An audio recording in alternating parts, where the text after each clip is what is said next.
Male, cho con đi al ner cái chuột quan cái gắt cái yêu qua dân gọi rồi. Gan gan moru na Charles Kam, cho bên cái Sabbath school lesson in ngay con nè. Wale to con cái lesson in bang one điện, rate 13 lesson till la nang till la quen con cái every quarter. Ngồi đây con cái ước gan Israel. Cái jo cái work, chana right cái target cái God Israel, cút con nhal cái jo Palm Sinai. Wala bo ngot kon ga mi te kon kut Sinai ngode te kon tiega Sinai ka God Israel kel re jalle jal ka kut ka God Israel kel chane je kan go chu kut ka yalla ka me te kan ga Sinai ko de jal ka lien ro ko lot en o bara mi met poinde be ja ka pot ko bi ku le jal kana ra me pot poinde kun marel goida ro goro benede chu goidin rorel bekari alaka ke go bi ka kulati kara merel goida ro shet ke je chane je kan go ke change ne me goro be ka mu ke much me go me la guri shi nga konel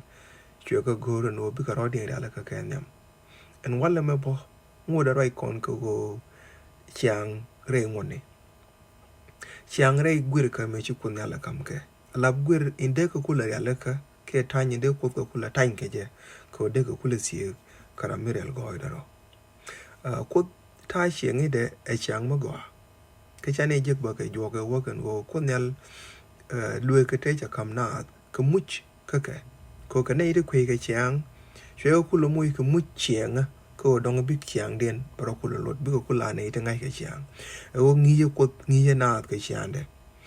me nan chana rai ko te ke rie dang wel te la rie mat ko rai te chu ko nel ke kam ke te la kam dien ko kana kam dien ke ji tie ke dien an wala me cher mi tet corner e dien ma chike u itu kon rai kon ko lu ni to kon and o de ran cheng re ngone first of all chana kwen ka gan Israel la memory text take Exodus gan Israel chu ke janang raw bas ke janang raw wi raw ke janang raw wi dok no che la rena che ta ni ngot ko yigni chu konyal Moses jogi jung ni Israel ne chaje nen ka point kun. I don't think this is a good translation chira ndola nen ka point de la ro chaje nen point kun en go iche ben right ke ye ninial chwara kus ye the tadro ke chwara ro tas kus dabni Dio gane I hope it ne ba kon yo look at translation tong no ra chu kunyal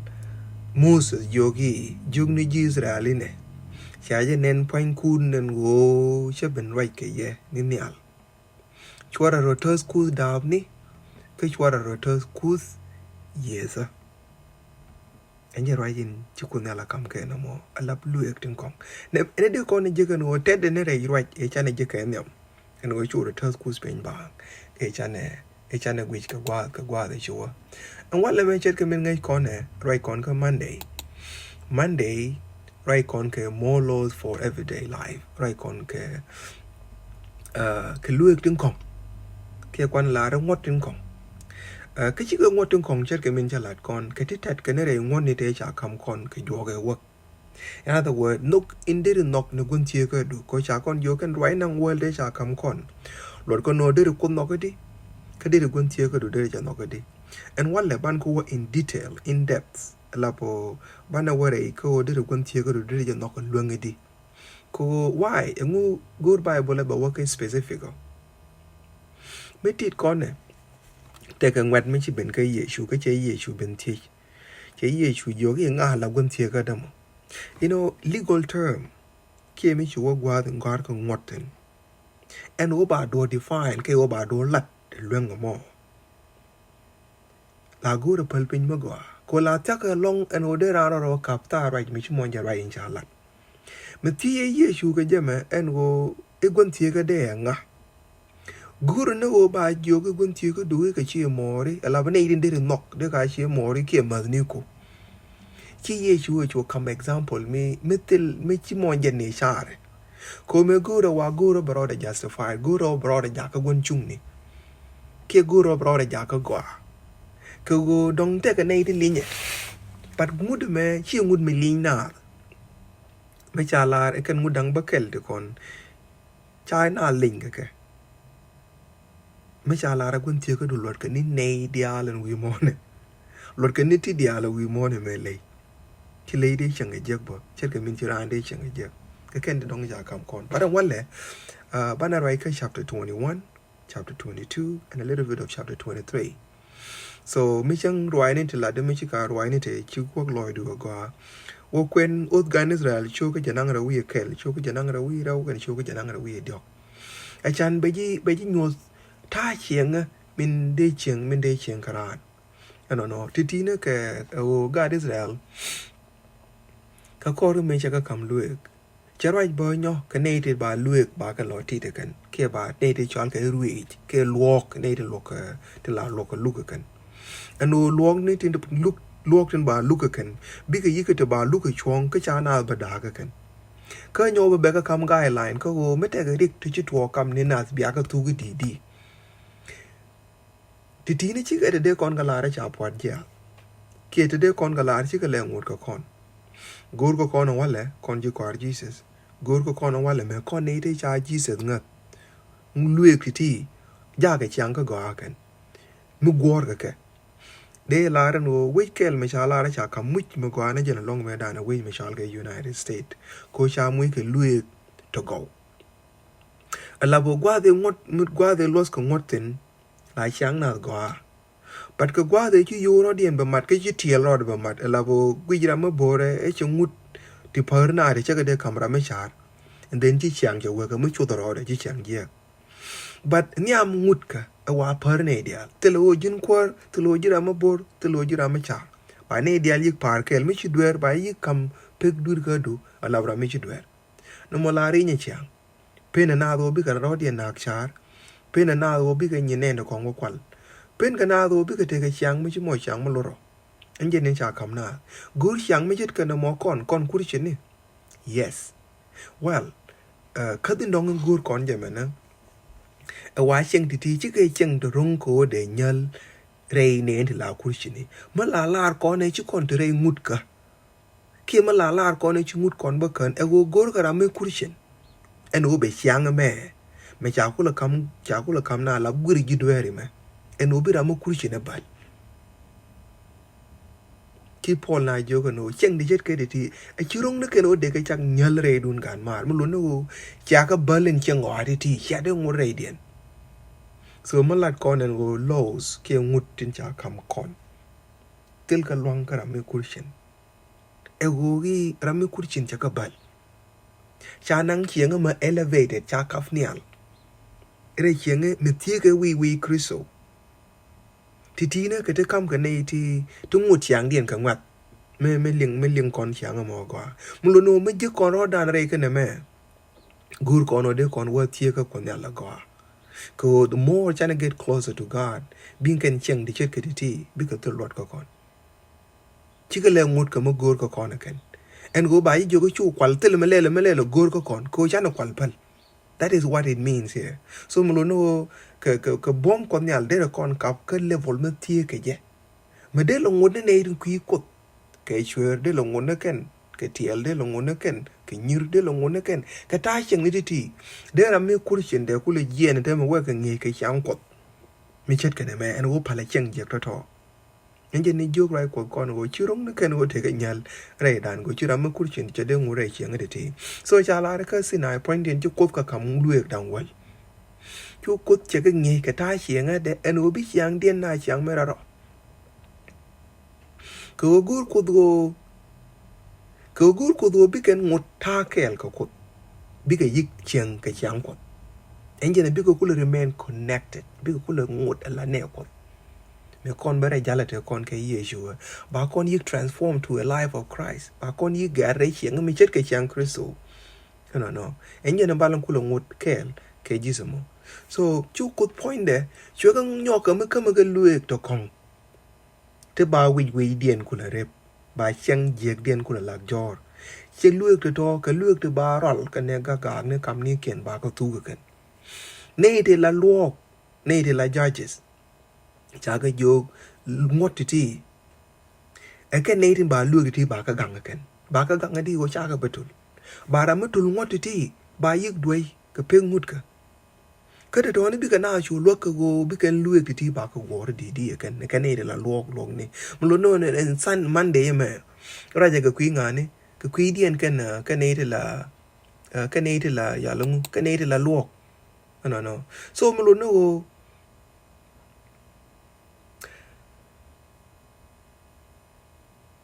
en kut en ta me cher mi chana kam go ta kwak ni kun no bia kwak kun bia ka yo di ken go de kwak kun cha e bo nong rol di ko di e wo ti nong na rol ka kwak most of the time chana queen radiant gwe je chana thankin to wan chana ka chov ka Monday so chana queen ka Exodus chapter 22 verse 16 worker Exodus chapter 23 verse 9 dia wo queen no bar long tong no de beje dong ba summarize je ma da 22 chalar ne chawe mi chiran to kwal ke del ke beje luch ke be kwak ni je be thak chul ka thak di ke mi che del mi e del be ka chul ke den ngwan la ma wi wore kwen ka yo that is goro dong be mo kwen ka kwen re ka de mi ko kwi time ka da but that is what happened me cha ikka be jin kwel la jin chwer chi jien chi dung ra ma dong chiao kwal ko ti da ka luek te kwen kon nga cha wo lu ni kwak nen do kong chu ya do ba la ten so me cha joy en wo chu kwal en in chu kwal chiao wona ke chia kwak cha bi chu la ka di mi thak bi chu ka ta di kwa na rek de la gwi en wo bel nang na thak di klar point du be chu moy ka dwal ko chi thak ra ma dong wo nya ko kwel ka mi del bi chu ka den ngwan no en je ne chu tuok chen be chi jen gwa mo ka ra cha wen kwel ba point de mo wa wa kap wa je ka la bo te kwal ka cha nak cha wo tra bi te ngu te la riem de bi wi ra ma dong cha nak je kwal cha e ba chul ka cha e ba lat ko ngu no mi tuo ka wa pan me che wo tuo ka chang der gwa ji chang kai mi lo no nan ga je te ma ngi ka je so no need ko ba la nak ko cha nga hi ngak te ka mo kwal mo ba chul la ne nyam nga ne nyam ji lo ban no wi ji en ji ra mi te ka kwak a ji chang kai cái bụng ngột cái mà wi ran wi nặc riêng đến thay bờ nhỏ cái pen wi du chăn mình chết cái nó món nền ấy nhó mình đong cha con nhỏ cầm lưng mà đong cái rồi mấy chuyện thuộc em ngồi tè cái mấy cha nó work verse 16 rather anh ấy cho quên verse 1 anh em so ngồi đến đong rồi mấy chuyện thuộc cái rồi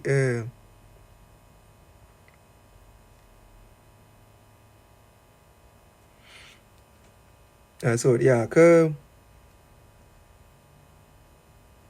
verse 16 chia la cha wo me biran nya dori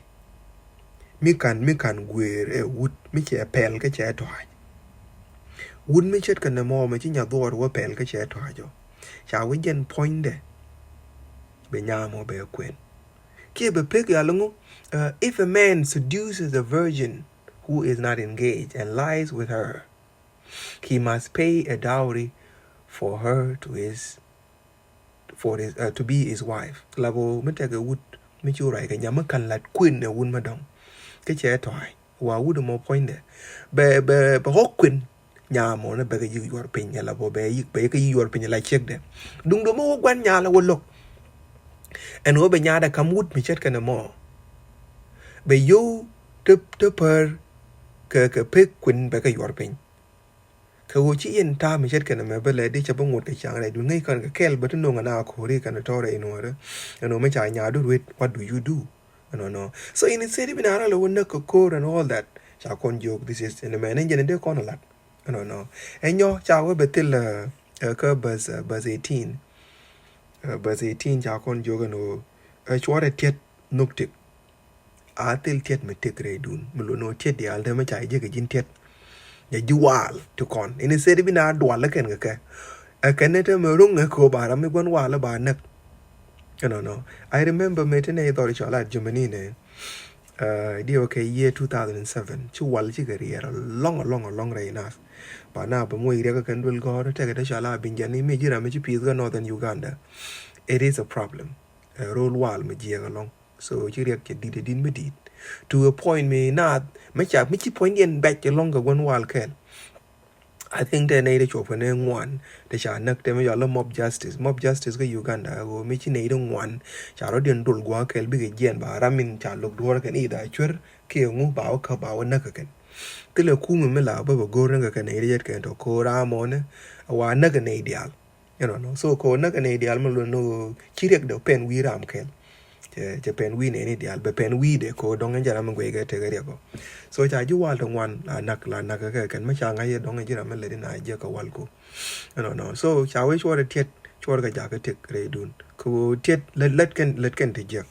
No. Mun we kwen ni nyok te ga luek tong one along te bi je. Te chu ba ke ji ma ni go me che te ga gwan tie ka du me chi bi du den. No. Che bi du chế cắm bì để là giờ lưng là chế cắm bì để là mi mất bị cuốn World Cup cái vô tè cái chế đen cái gì chế vô bì nó mà nè chẳng chú cô nhà bì coi chân nó cái này rồi chứ không muốn về thua cái nó muốn về về do bé cho lên quần nhang có nó ra mà coi lòi đó anh à suppose rung cột cô đây là ai chal cái coi lòi so mấy chỉ joy là ra mấy tên coi lòi big one thì có đúng người nó bể lưu cái coi cái vô tè mấy chế đen cái gì chứ có nọc mà chết cái nó mò cháu ấy làm mất thôi cái lấy bỏ mình có ngay còn tiêu thì thế còn cái làng trong hoàn long rồi nữa thế này để trả cái chi trả cái là này để chú thôi cái lấy cháu này để chết cái đồ rung cái cô để cái nó ấy nhau bờ làm mới paluk mới cust con quên nạc gọc cháu ra một point được bỏ chứ rung cũng quay chứ rung cái thực là cút nhal cái rồi anh nhìn rung cô đông cái để palo ấy giờ này chỉ là làm mấy rول cái làm mấy chuyện này đun mấy chuyện mò đun chứ ai phải chuyện gì cô mấy nan cái dân giàu cái Egypt dân point kun ba rung người cha này thì chiếc giọt cái này rad ni chắc cái phải chuyện gì mấy chỉ cái bên nhâm du cái lúc gì làm lúc ni bây giờ cầm chuồn đi no dia wo free time go long giờ anh này giờ nó còn ngồi ra mà giờ wo quen có spirit my direct nó gor kun nyalo bi de ran de ching ago adi di no so and then me work on ka luek tin kong ala po che chang gwir ka ro dien kara kun nyal ba wa ka Israel cha ka kam chang long kan nin to kong de cha las gol ka go ba ka kula nye ka ngu cái thế go thế chú kun ka lat cái nín thế nhỉ thế chú kun ka lat radiant là po wa lo cái na cái celebration thế cái nín tin chả gol ka lo cái na ko ba con team thế chú kun ka lat cái là radiant Sabbath là chẳng long ngôn luật chẳng long cái mà có còn chẳng long cái chẳng long cái chân bang là po thế cái luật mà đi long no nín thì cái nín thì để pal nó cột anh chẳng long cái point để kel mà rong ko ba con tiêm wo kun nyal engine chak nyal kana penyo ka engine chak kono ko mo kun kon ka Genesis tuk chako a chogaro but by the seventh day God completed his work which he has done alabo ka changen baro dien chu ko let ka dia te chala chu ko tu ka chwe chu long ka changen baro dien rail nguka rail let ka de ke rail ni ka tin chala đến chú có chân anh bảo điên chào cái chuyện bột cái chuyện lệ cái chuyện long cả ngũ cái chuyện long ở trên chân anh bảo điên mà luôn nó có thể mình như chân long mà là long của con nè thì mình nó con chân mà đứa con nó lùi nó còn nhal thật loại cái tiếng gấu trên trái chắc mẹ panh con trên cho con chắc mà luôn nó Sabbath point được bo là bo take cái connection ba cái gia lệ gel cái God Israel no cái gia lệ gel cái God Israel no có yar mi gen cái chui ka then che cái nong rengu ka che cái nong rei long cái ko last week chana je cái no kun nyal che God Israel che cái nong ro de mlo no go re chu ke me te ke tin cha ga nong re de ko de ga le ben te ga long no la ba chang long ai chang me te ga lon ma dit so mlo no go cha kham ke re di ne la ngot ka ke ko dong de ken chang me ke no mo tim che chang long ba ka chang long ba che lun ne chang ko che lun no nyen chang ya chang no ba ka ra de e ba kon tim cha ke chu ku ne la chang no ka ra tim ko no ba en go Jesus ye ko ran tim ko no Jesus de ko ran ko ka mak cho ka ra bas jana ga wi badak jana ga wi baro jana ga wi badak ya la Jesus said to them ki chu Jesus ga jo ga ne Sabbath was made for man la go chang long lat ka ja ka kwi ran and not man was made for the Sabbath ki che ran cha lat ka kwi chang long mo so the son of man is the Lord even of the Sabbath mulu no cho garan point de and la kwar chang long mo so it mean konere cha chak tim ko no bo ko ran nga Jesus connected long cái chăng long nó mò thế cái nín được go đó còn với cái cuốn nhau cái chắc là gol cả nín để còn để cuốn nhau cái là gol cả cái nín celebration cả là dia with the first celebration cái cuốn nhau là cầm mấy cuốn nhau là cầm cái took person rule cái the first month chane je go the first month ka dong mun kun kon la chola te ga between pai jok and pai ngwan dong no mo na ke chang ga wal ngwan dien ba me chola Passover ba celebrate again and Passover ngu chang ba la go ja ke ba ke dial ba na ka ro li chip ke ken ba and instead obi ke liu chi ke tek je ala bo ku can celebrate by tas lo idea ba lat kun nyal e chi gad ken gang ke chi ka gang ko pan ken ba ke thang ken ke so me chi ke ken dial gang and instead bi ke lia je chi ke tek je ke je chang ko wal ngwan ka payin julien ka ke it's not the 14 days of January yo che chang ka kel ka pai kel ngai ko ne me de che chang wal ngwan ka pai kel ngai ko ne chang wal ngwan ka payin julien ka calendar ji Hebrew la payin diok dien ka calendar kwen ka kon no so mi chi Passover point de mi che talk mi la gure ko na me nyu de no di Passover nyu de ne loan kam na ka ra ka Egypt ka jan ba nyu de ne kon go changin ba ben loin ne ba ben lue le due ne ni dial ko cha ka lue cha ka kamra re un ka re ya ka kon ba chang ba ben loin kon re ya ka liag be ben liu ke Jesus wi ja de re wi ja tin ger and mo ba je ne nyu de lo ngo ba an je ne nyu mi chal ke Passover so mi chi Passover mi che tok bete ke ngar jurai min til top the feast ala bete ke miet jurai ke min til top miet jurai ke min til top me la lat ke tina ala bo changin jolien ken changin baro dien ka ken nin tirel ko de ro long ala bo gwa the mona cher mi ba ke yen ke sorry ba ke bel tiniam ba ka nonga ba ka non ku bel de ko che ke ne wa ja tin chal min chal ke bali ka kon dia wa an gwa de ken we ken ne ben ke ken ku dar den kon ken ne ben ke bel tin ya man ke main tab ni ke ga bel dia main tab ni la ko che ko main tab tin yang pa dok den belin chiu yar me te ka pas ngwan so bel tin nyam ken en ken te lat ke met jurai ke min sil top ten ka ba kun yal ba kam ba kun yal ba ben ngwang ke min lo no di ken ke tin nyam ke tin ji chek dial kun yal ja ka ko bi ka te di mo e bi ga che ko so mi chi unleavened bread me che tok ka pa en baro dien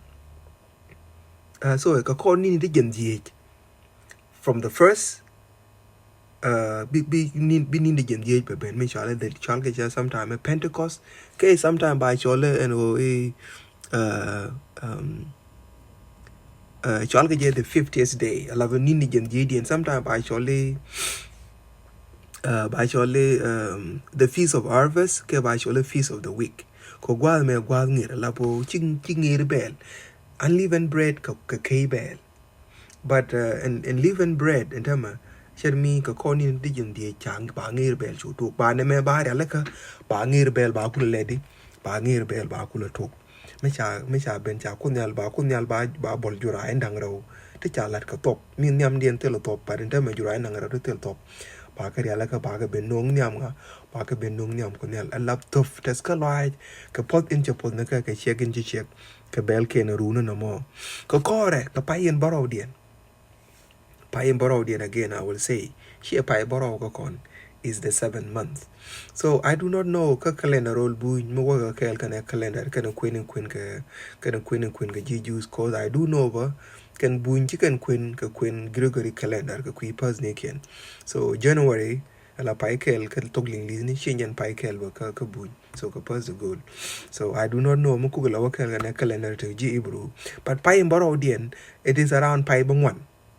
chera ka pai around pai bangwan ka kon. So ka pai in borrow dien